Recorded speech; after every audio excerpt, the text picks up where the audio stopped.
Si Lola Maria ay nakaupo sa kanyang duyan, tinatanaw ang mga bata na nagtitipon sa kanyang bakuran.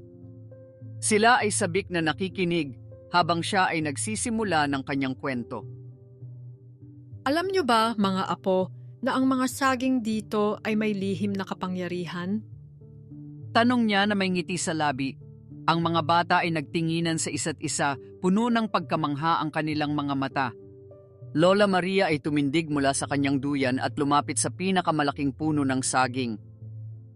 Noong unang panahon, ang ating pamilya ay pinagpala ng mga diwata ng bundok.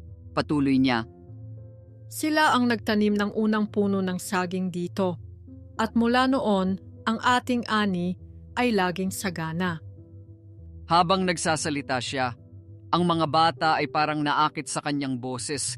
Tila nakikita nila ang mga diwata sa kanilang imahinasyon. Isa sa mga bata, si Juanito, ay lumapit sa puno at tinanong si Lola Maria kung maaari ba niyang hawakan ang liwanag. Siyempre anak, Sabi ni Lola Maria ng may pag-unawa.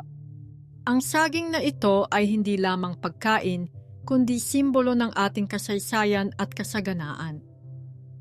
Lola, paano po natin mapapanatili ang kapangyarihan ng mga saging? Tanong ni Juanito. Sa pamamagitan ng pagmamahal at pag-aalaga. Sagot ni Lola Maria habang tinatapik ang ulo ni Juanito. Ang lihim ng saging ay ang magbigay ng kapayapaan at kasaganaan sa mga taong marunong magpasalamat at magbahagi.